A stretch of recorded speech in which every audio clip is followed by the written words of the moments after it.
Ganito lang ang gawin nyo sa oxtail. Ayan, oxtail ito. Ganito ko iniluto ang oxtail. Ayan, ibabalance muna natin syempre para mawala yung sebo. Ganyan. Tapos, ayan na. Lagay tayo ng mantika at rock sugar. Unawin natin. Ayan, pag naunaw na, ilagay na ulit natin yung oxtail. Yan, iprito-prito natin dyan sa may rock sugar. Yan.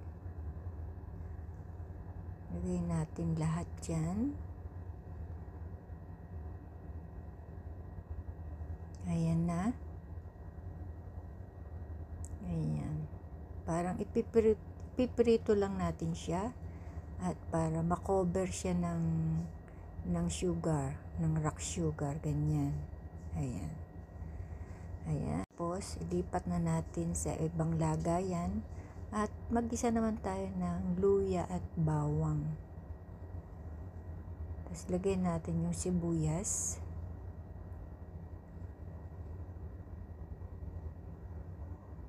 Ayan. Madali lang lutuin ito. Pwede nyong gayahin. Ayan. Lagyan din natin ng kamatis.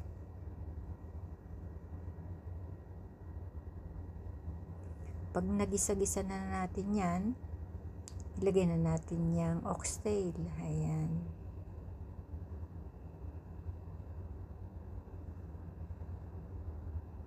Nagustuhan ng mga boss ko ang aking niluto, kaya pwede nyong gayahin.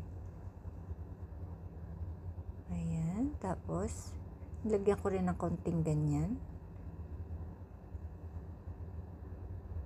Tapos, ayan, yung aking sauce, oyster sauce, black pepper, at saka konting cornstarch. Ayan.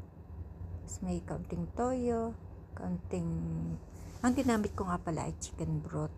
Ayan. Sa pag-uunaw ko, ilagyan ko ng chicken broth. Ayan. Ayan. Dagdagan nyo na lang ng tubig. Yan. At nilagyan ko rin pala yun ng ketchup pala. Kalimutan ko pa sabihin yung ketchup. Ayan. At konting chicken powder, konting-konti lang. Yan, kapag paluto na, medyo malambot na, lagyan na natin yung carrots. Kasi madali namang maluto yung carrots. Ayan. Ayan. Tayo nating maluto yung carrots at yung paigahin yung konting sabaw, ganyan na yan. Ayan. Ayan na. Tapos siya, yan na. Budburan natin ng parsley kapag luto na. Ayan. Diba, napakadali lang lutuin. Ayan. Ganyan ang gawin nyo sa oxtail. At tsak na mabe-very good kayo ng inyong mga kasama sa bahay.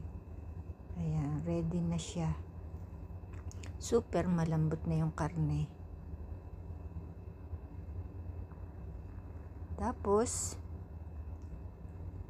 ang magandang kapartner niyan ay fried rice. Yan. Fried rice ako, nilagyan ko ng butter na ginisahan ko ng minced garlic. Ayan. Kaunting spring onion. O, diba? Ayan.